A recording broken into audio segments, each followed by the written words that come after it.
En transmisión, Radio Virgen de Fátima, online, desde Teniente Juan Ventre y de la Virgen, Barrio Jara, Asunción, Paraguay.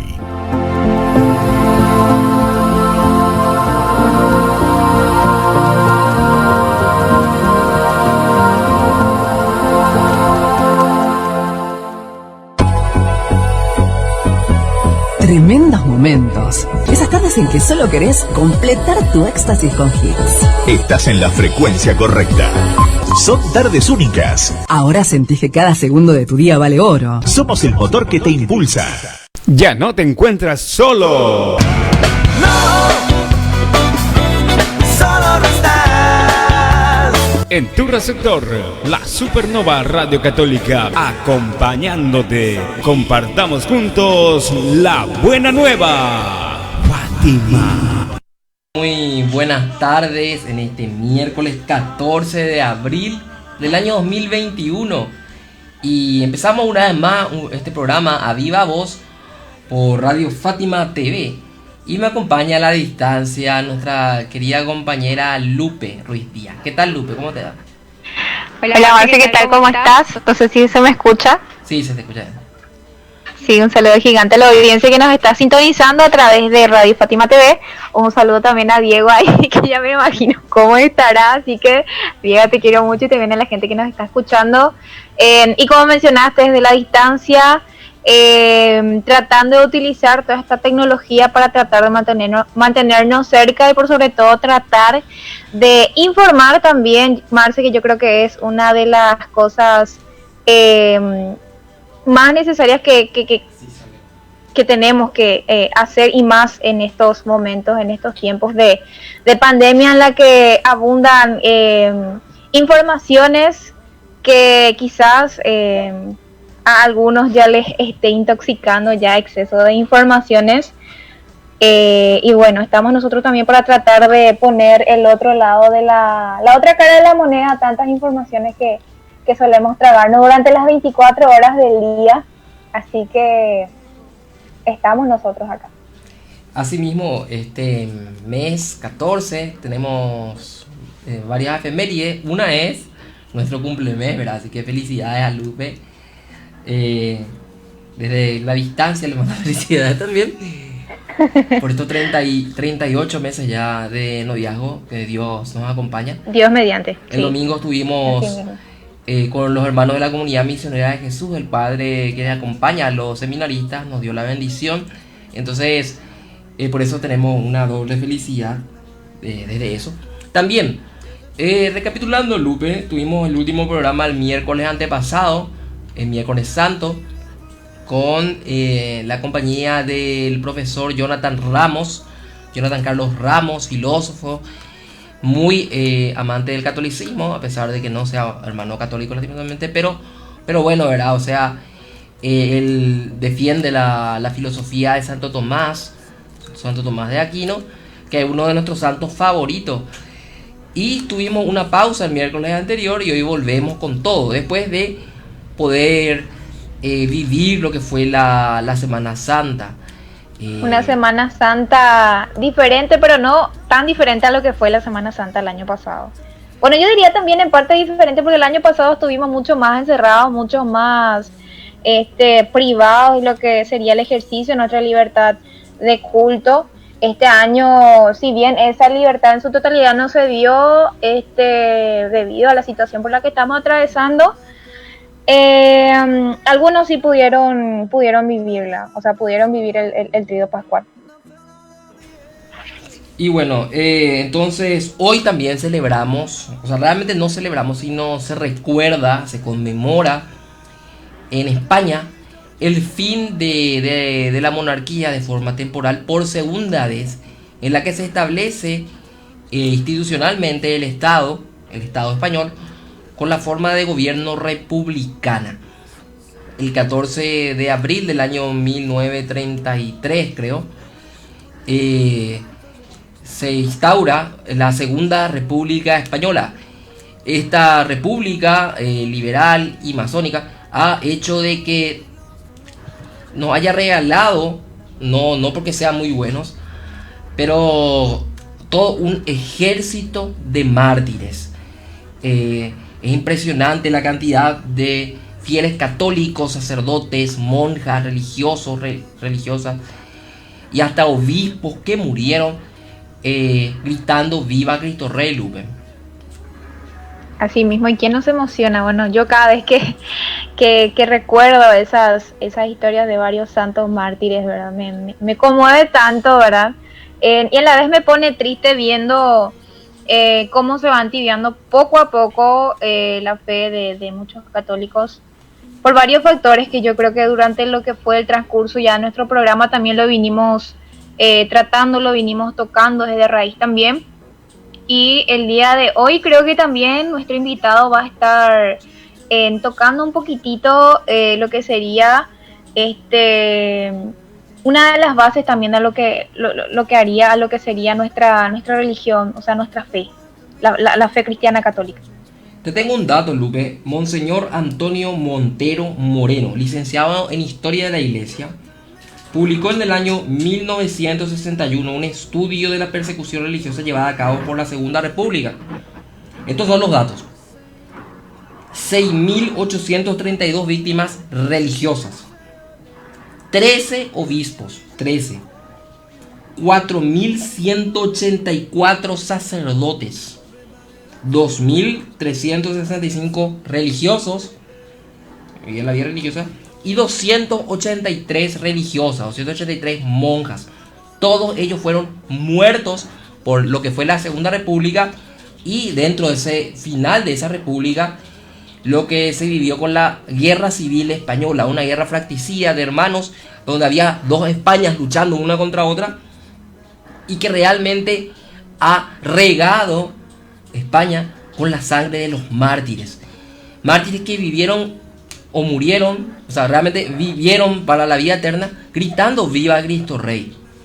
Entonces realmente estos datos son abrumadores, realmente hasta te da temor en recordar eso. Y entonces, como los católicos poco y nada recordamos la historia, siempre nos achacan con la Inquisición, con las cruzadas, con lo que era la conquista española de América, España que evangelizó la mitad del orbe, martillo de herejes, ¿verdad? Y que hoy poco recordamos las grandezas que hizo España para con nosotros, todo lo que nos ha regalado, que nos trajo la fe, que nos ayudó a dejar de todos esos sacrificios humanos, cosas que ya hablamos con Cristian Rodrigo Iturralde, con Patricio Lons en este mismo programa.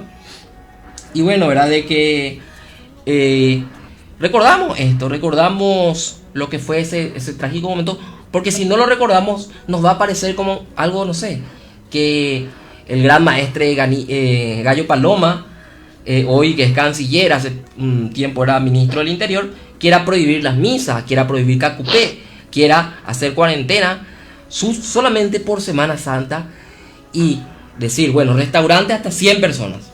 Pero como la misa no es esencial para este gobierno, 20 personas nada más en los templos. Es más, vos tuviste que vivir que creo que tu parroquia no ni siquiera esas 20 personas. Y la verdad que es bastante triste. Hasta te hace pensar, te hace reflexionar muchísimo. Tomo las palabras que acabas de mencionar respecto a que te alarma esa cantidad de personas religiosas que tuvieron que padecer y tuvieron que perder y dar la vida justamente por su fe, ¿verdad? Y vamos a remontarnos a años atrás, incluso a comienzos de lo que sería el cristianismo. Muchos cristianos también fueron perseguidos, asesinados, ¿verdad? Y hoy nosotros tenemos la libertad de poder decirlo abierta y públicamente que somos católicos, que creemos en Cristo, pero muchas veces este tipo de actitudes, las leyes de los hombres que se anteponen por sobre la ley de Dios, y como que las personas están bastante acostumbradas a ser ese famoso cristiano sumiso, que es obediente, que tiene que acatar lo que se le dice. Y si bien es cierto, tenemos que nosotros sobresalir por la prudencia y la obediencia en el buen sentido de la palabra, saber a quién obedecer, yo creo que tenemos que también saber tener un límite cuando ya nos están sacando lo que verdaderamente es esencial, que vos dijiste que este gobierno considera que no es esencial la misa. Para nosotros la misa lo es todo. Y no sé. Totalmente. El culmen de la vida cristiana. Claro. Y más lo que era Pascua, otra vez lo que significa para nosotros. La fiesta de la todas Pascua. las fiestas. Y bueno, entonces, antes de ir a la pausa, ¿verdad? Reiterar este pedido de hacer memoria, porque quien no conoce su historia, su propia historia, está condenado a repetirla.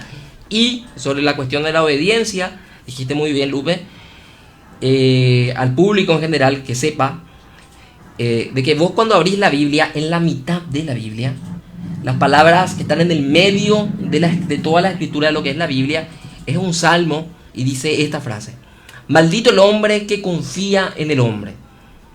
Y los apóstoles, cuando se les prohibió por la ley, por las autoridades, se les prohibió mencionar el nombre, el sagrado nombre de Jesús, por quien todas las cosas fueron hechas, por quienes ocurren milagros. Los verdaderos milagros ocurren en el nombre de Jesús. No hay nada que no se pida en su nombre que no pueda ser cumplido, ¿verdad?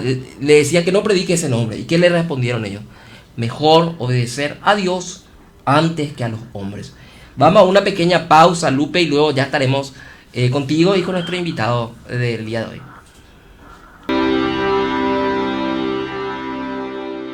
Minutos, seguimos aquí en la viva voz por Radio Fátima. Diego, que nos ayuda en controles, ¿verdad? Que forman parte de este equipo, de este gran equipo que nos ayuda a poder llegar a ustedes a través de este medio. Siempre te pedimos que si vos querés colaborar, para que este servicio siga realizándose.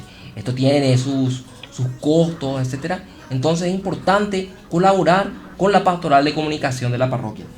Bueno, también ya vamos a presentar a nuestro invitado, que hace 6 años que ya inició su vida religiosa, tiene 30 años. Él es un licenciado en filosofía salido así nuevito de paquete.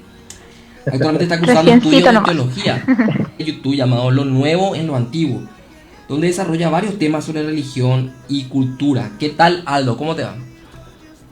Hola, David y Lupe. Hola, Aldo, ¿qué tal? Muy bien, gracias a Dios. Muchas gracias por la invitación y es un gusto poder estar en tu programa, David y Lupe, que es A Viva Voz. Bueno, en este programa nosotros buscamos hacer que nuestra voz llegue lo más profundo posible, ¿verdad? Que podamos gritarlo a viva voz, que no tengamos miedo, como decía Santa Catalina de Siena. Santa Catalina de Siena. ¿Verdad? De que griten unas cuantas para poder conocerte a vos como persona. Porque siempre a nuestro invitado, buscamos conocer sobre la persona, además del grupo. Yo sé que cuesta mucho, cuesta mucho en responder a la pregunta cuando te dicen comentanos un poquitito acerca de vos y vos te quedas con una especie de nube mental, no sabes qué es lo que vas a decir. En lo que vamos a tratar de enfocarnos sería en el canal que vos tenés, que creo que aporta bastante a lo que sería nuestra cultura y por qué no tratar de conocer un poquitito más. Entonces, nos quedamos con esa primera pregunta que te hizo Marce para que la gente... La primera pregunta, ¿quién soy? Entonces...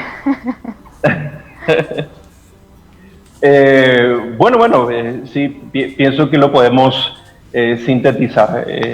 Estoy allí hace 6 años, estoy cerca de los votos solemnes, donde después ya no hay marcha atrás.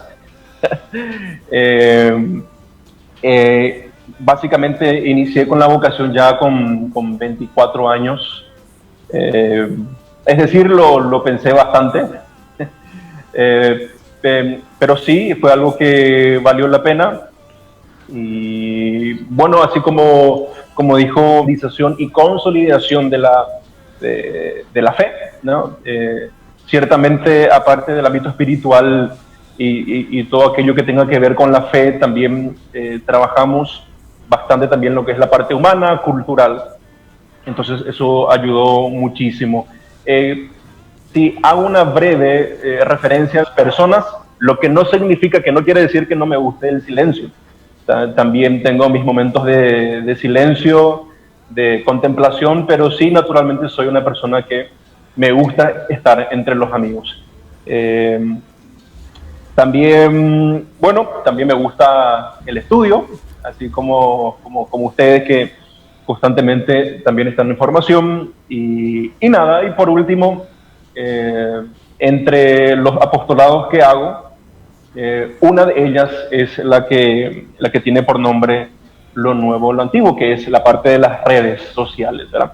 Pero evidentemente después tenemos muy rápido. Genial. Lupe, ¿tenés una pregunta para nuestro invitado? Parece que se nos congeló. Sí. Ahí está. No. Mencionaste que a los 24 años recién es como que te diste cuenta que querías seguir este camino, ¿verdad? Y tu vida. Y contame un poquitito acerca de eso. ¿Cómo era anteriormente? ¿Vos tenías esa mentalidad de que querías estudiar una carrera, de que querías casarte, tener hijos o cosas así? Comentanos un poquitito. Claro, varias historias sobre a la vocación religiosa. Te das cuenta de que es un elemento común. O sea, muchas de las ocasiones, y me atrevo a decir casi la mayoría, paro bastante natural. Mi caso también fue lo mismo. Yo empecé a la iglesia básicamente con 18 años, a frecuentar, de misa dominical, grupo de jóvenes, etc.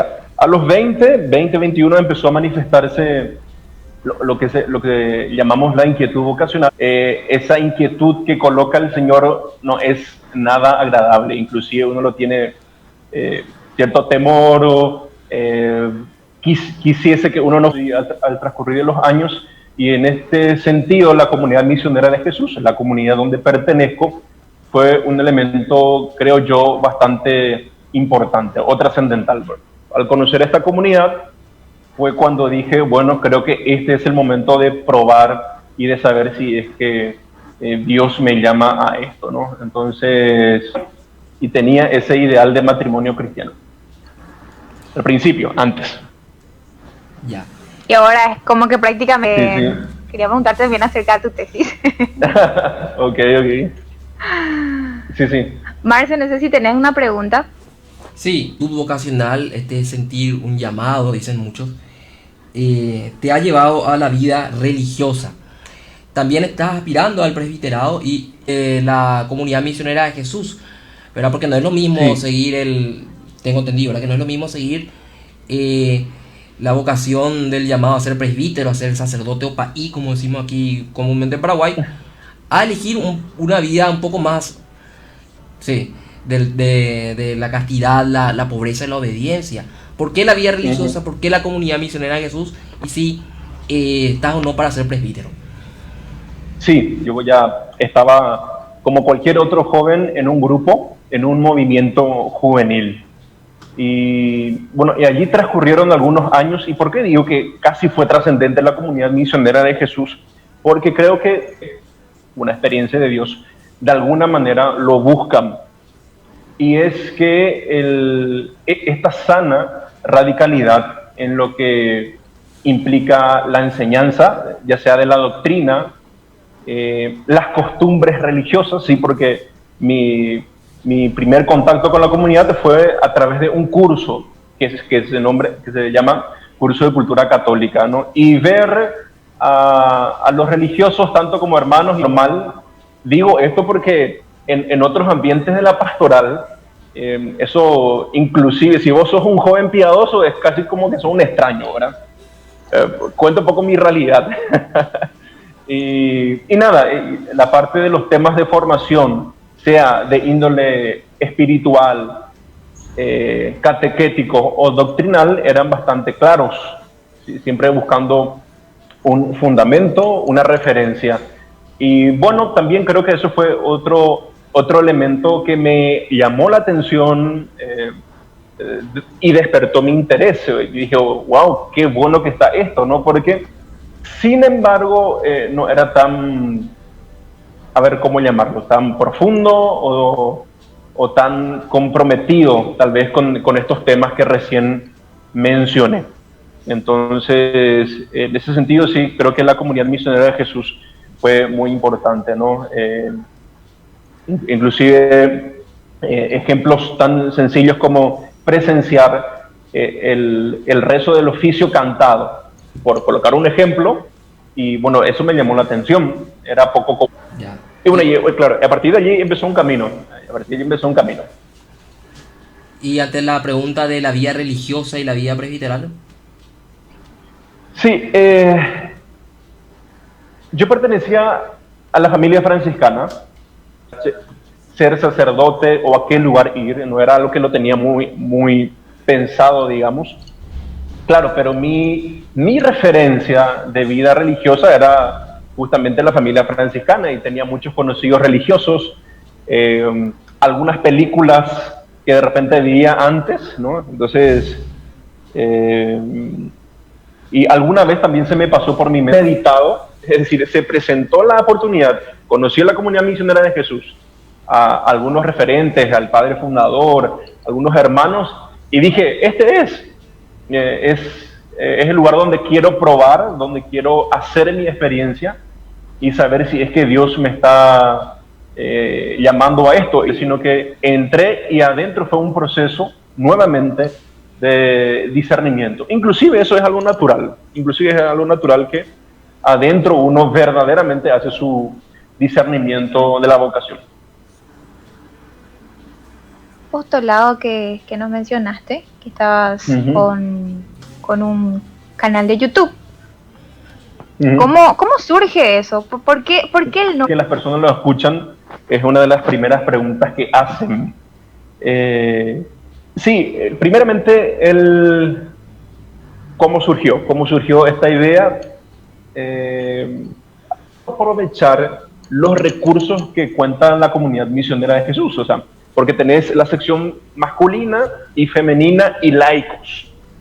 Y tenemos la oportunidad de contar con varios de ellos con muy buena formación. Tengo hermanos o hermanas que, por ejemplo, manejan muy bien podía notar los varios dones o talentos que contaba mi comunidad.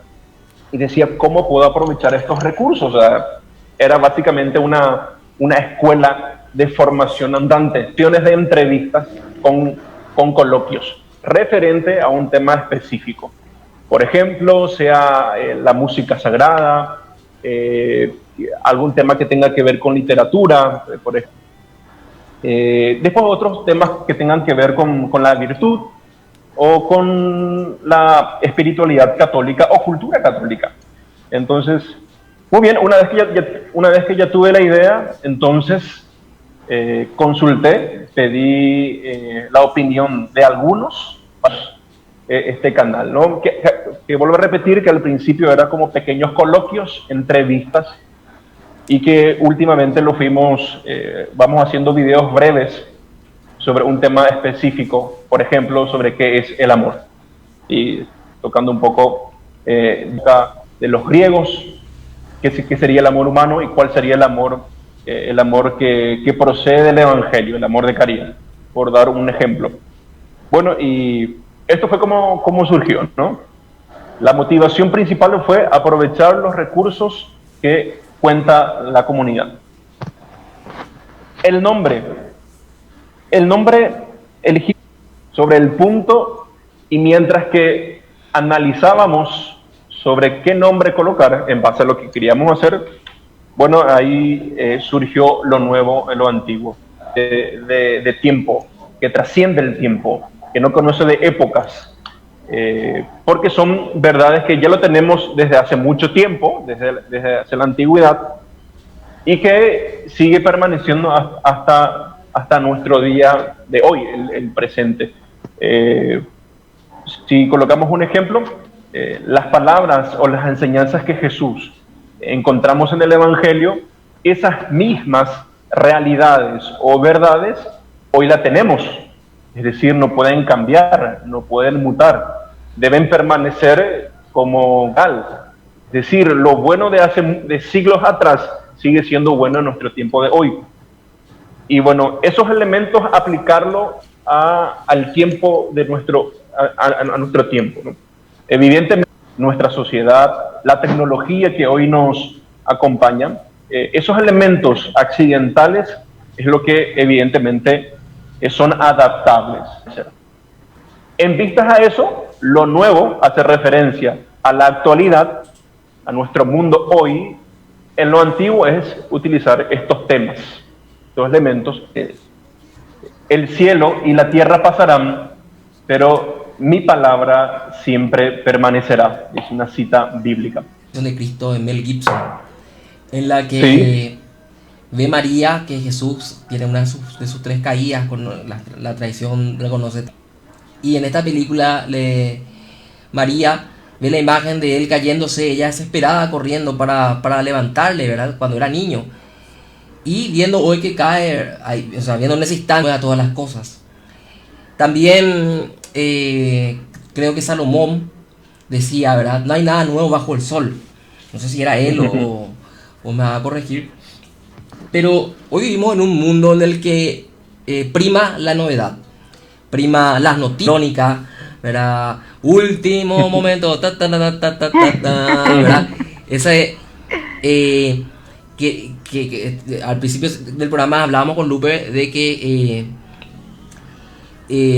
estamos rodeados de las fake news, y como que parece que el hombre moderno, o ya podríamos decir postmoderno, vive en esa fascinación por la novedad, por la tecnología, por el celular último modelo, el auto eléctrico, algo, o en el mismo formato de YouTube, presentando como algo nuevo lo antiguo. Y por eso me encanta el nombre del programa. Lo que siempre fue, es Y te quería preguntar, ¿verdad? ¿Qué significado tiene hoy para el cristiano actualmente? ¿Qué podrías decirle a nuestros oyentes sobre el valor de ese fuego? Sí, yo pienso que para comentar brevemente nomás, en nuestro mundo postmoderno, como bien lo dijiste, sí es bastante engañoso, ¿no? Porque por una parte, en apariencias, lo presentan bastante aplicativos, etcétera.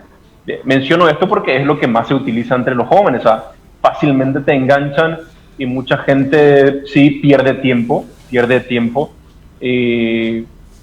No solamente pierde tiempo, sino otros ven elementos que son dañinos, ¿verdad? nocivo, sí. Bastante nocivos, y que sencillamente hacen perder el conocimiento a lo que de repente podría contribuir para su crecimiento personal o espiritual de la persona.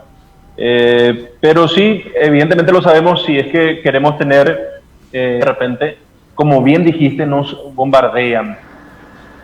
Yo pienso que ahora referente a la tradición, a las buenas costumbres que la iglesia de repente al tema reciente que estuvimos hablando, de que hay elementos de la fe, entender qué es la fe, entender qué es la caridad o la justicia, o entender qué es la labor del obispo, del sacerdote, esas costumbres que se fueron tejiendo a través de los siglos, y entender que en su momento fueron esos temas que en nuestro tiempo son tan cuestionados y que en muchas ocasiones inclusive son rechazados, siendo elementos intrínsecamente buenos. Te pongo un ejemplo, por poner un ejemplo sencillo. Y nosotros sabemos que en nuestros ambientes, lastimosamente, no todos lo ven con buenos ojos, siendo que pareciera ser que debe ser lo natural. Hoy te colocan motes porque utilizas un hábito religioso. O bien, si enseñas o sostenés que una doctrina, como uno llama ortodoxa, lo mismo, motes Me viene en la mente ahora algo que decía el padre Javier Rabasi, que seguro ustedes ya lo conocen. Hoy día te quieren colocar motes, ¿no? Qué sé yo, que vos sos tradicionalista o sos liberal, etcétera. No, yo soy católico, decía el padre Javier de un modo interesante, ¿no? Simplemente hacer entender que en efecto no hay nada nuevo propiamente, sino que son elementos que se considera que son buenos y que deben permanecer. Y este dato en todas las áreas. Me llama mucho la atención tendones y demás, y fuiste trabajando, o sea, eso te ayudó a tratar de mostrarle también eso a las demás personas mediante las de ese apostolado que haces, de lo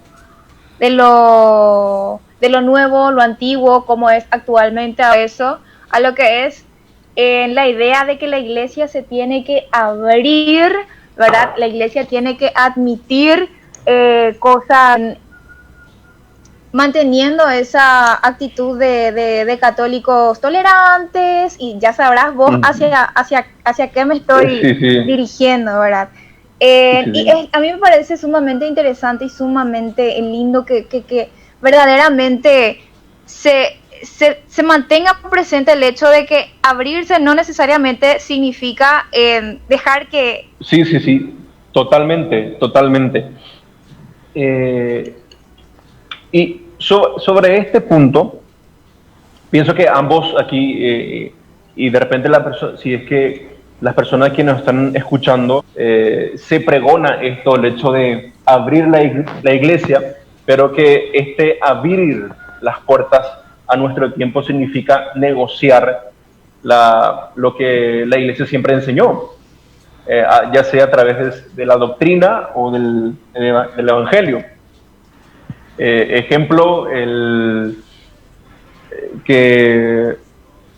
hecho de que, por ejemplo, hoy es más que evidente y más que obvio que ser tolerado y considerado por la iglesia, así porque sí, y decir que no es pecado.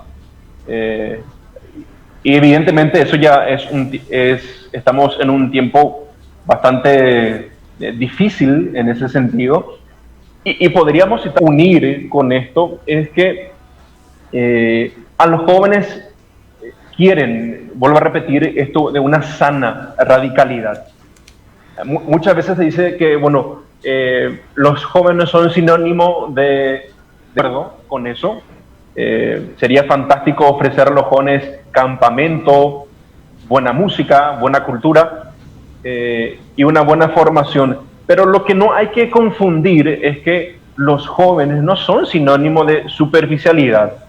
Es decir, porque son jóvenes no hay que tocar temas o asuntos serios. Por el contrario, yo pienso que en ese sentido las parroquias, a través de y digo esto principalmente por las personas quienes de alguna manera tuvieron una experiencia de fe, ¿no?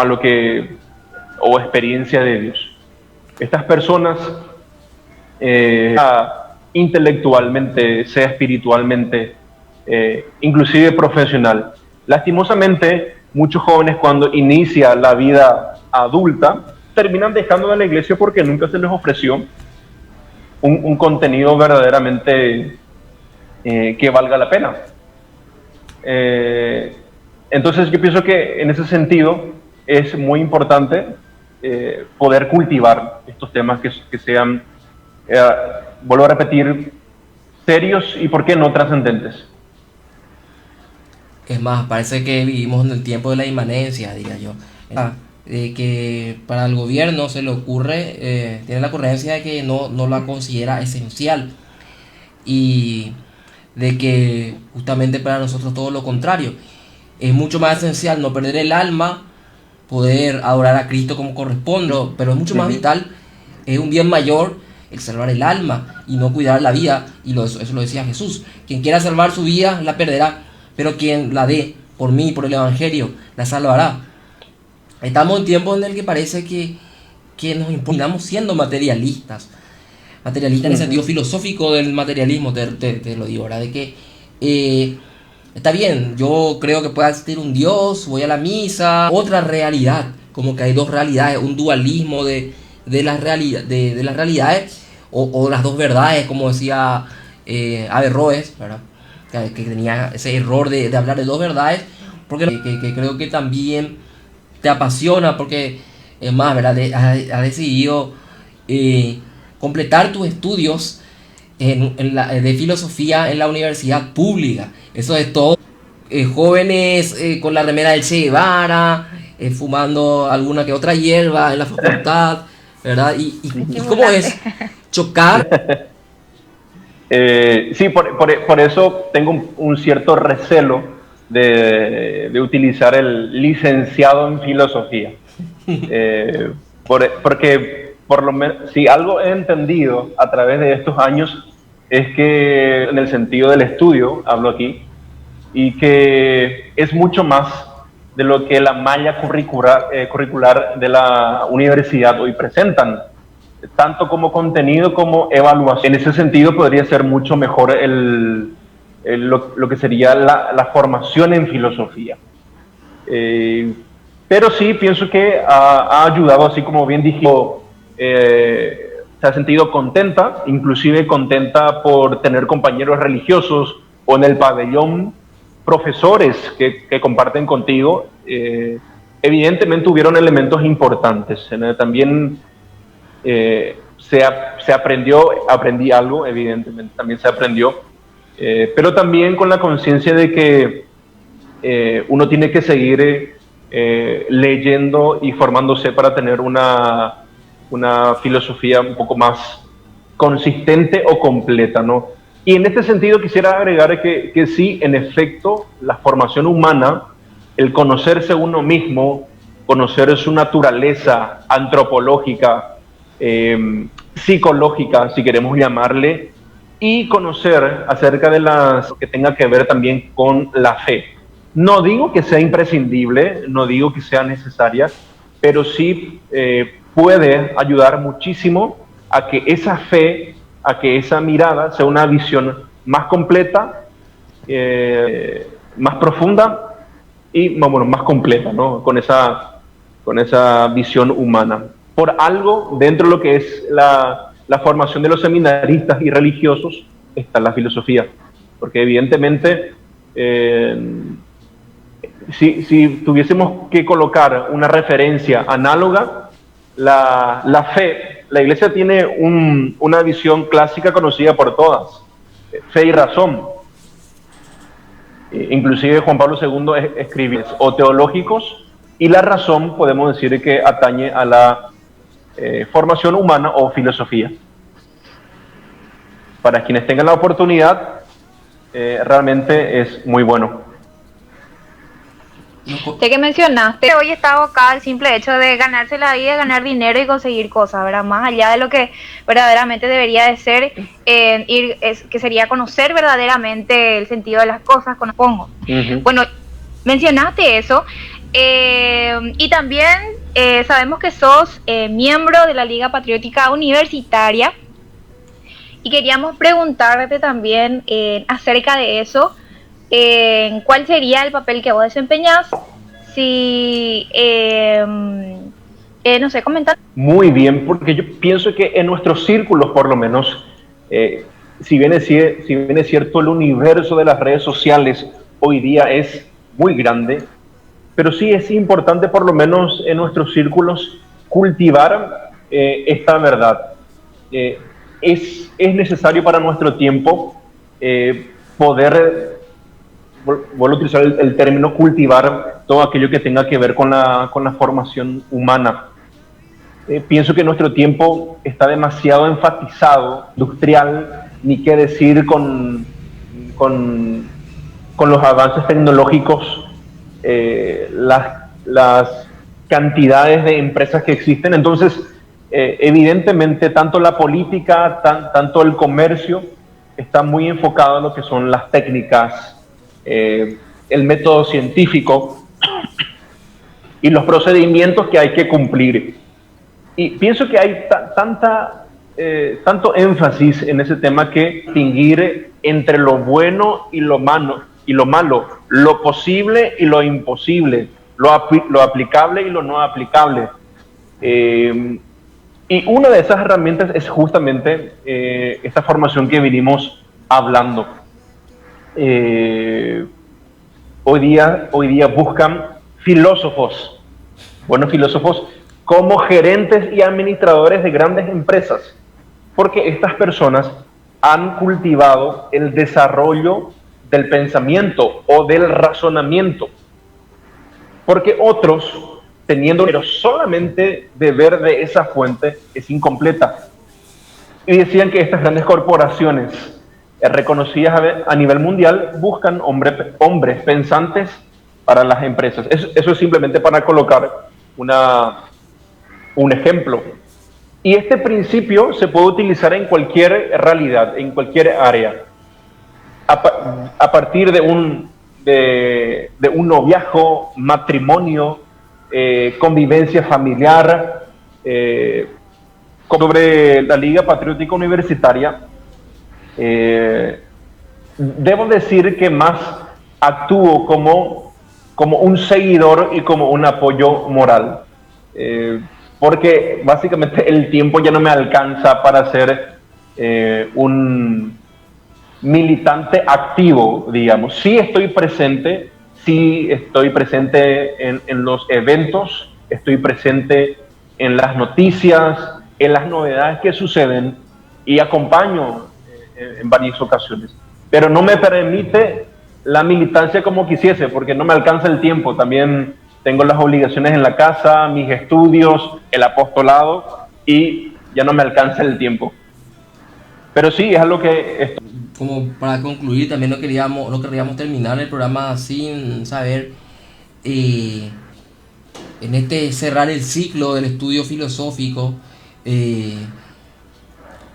sobre qué hiciste. Y te pediría también algún comentario sobre la importancia de la filosofía, además de la aplicación práctica en las grandes empresas multinacionales.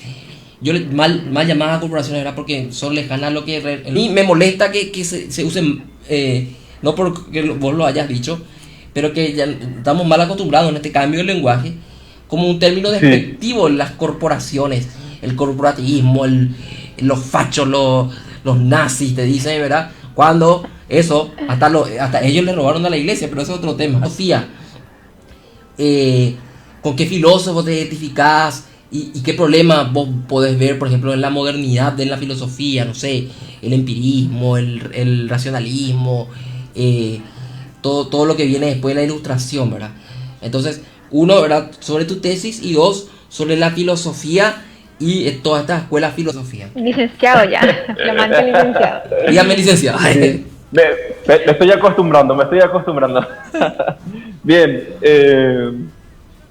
sobre lo primero, el tema que nos motivó a elegir fue justamente en los primeros años de formación filosófica. O sea, te das cuenta, y pasa con la mayoría de las personas que están en ese ámbito, es que la filosofía es algo realmente muy importante, que ayuda muchísimo en el ámbito del pensamiento, y que hubieron grandes autores, que hubieron grandes pensadores. Mirá su currículum y eran unos genios, y vos te preguntás, ¿en qué momento les alcanzó la vida para ser matemático, astrónomo, filósofo, uno quisiese?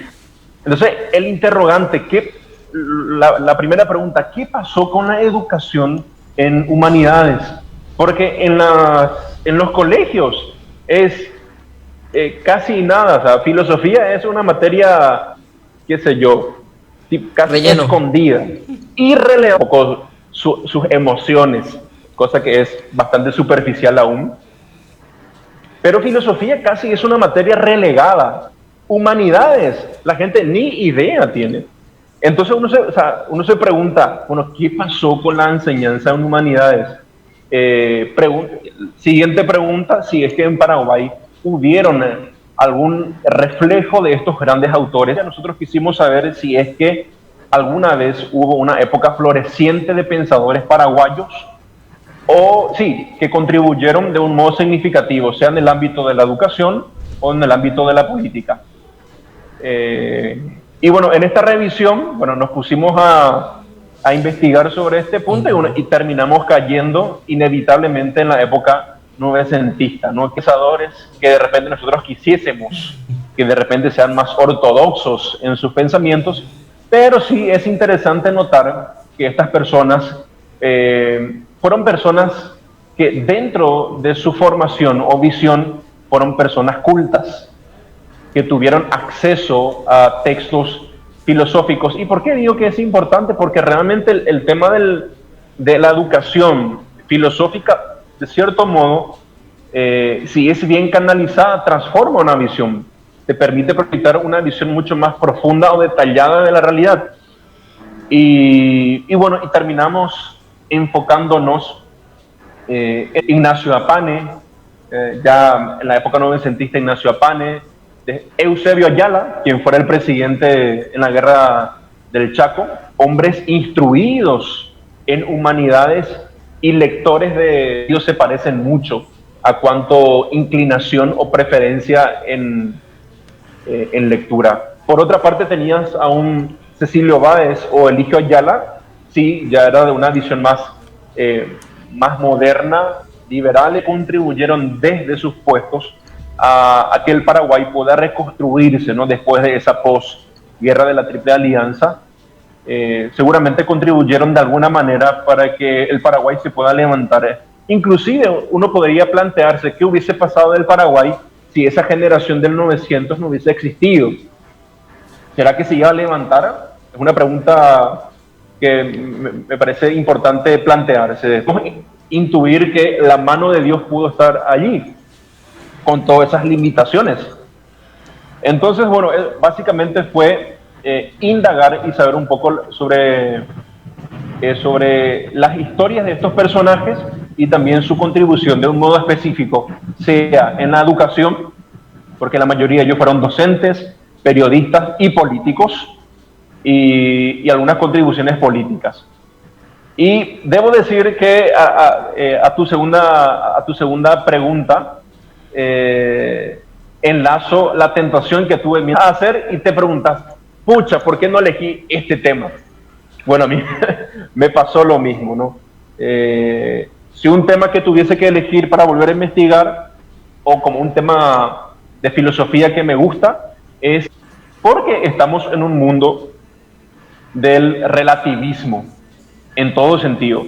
Estamos en un mundo del relativismo en materia de ideas, en materia de biología, es decir, la mujer, o sea, también en la biología tenemos el relativismo, también en la doctrina actualmente, hay que decirlo, hay corrientes relativistas o por lo menos ambiguas, y pienso que el método mayéutico de Sócrates, es decir, de preguntar, de indagar, ¿cuál es el fondo personal? Es lo que lo utilizo, ¿no? Cuando tengo conversaciones con algún amigo, con algunas personas, trato de ir hasta la fuente, hasta el origen mismo de esos pensamientos. Las famosas preguntas, el ¿por qué decís eso? O ¿por qué más? En el momento adecuado puede ser un método muy interesante para poder arrojar luz, ¿no? Y si es una persona que está utilizando falacia, el método socrático para poner en evidencia. Brillante, el terror de los sofistas, ¿verdad, Sócrates? Bueno, muchísimas gracias, sí, hermano. Sí. Hermano Aldo, un gusto poder compartir realmente. Y para nuestro tiempo, muy necesario. Realmente fue todo un placer acompañar nuevamente. Un gusto, realmente. Imagínate sentarte y tomar un café y poder hablar de todas estas cosas con mucho más tiempo con Aldo. Yo no me voy a cansar, ¿no? Sí. Y sobre el 900, solamente quiero aportar antes de irnos, creo que también que se nos impuso de 1870, ¿verdad? Pero bueno, ¿verdad? Entonces, hasta el próximo miércoles, Lupe, esto es...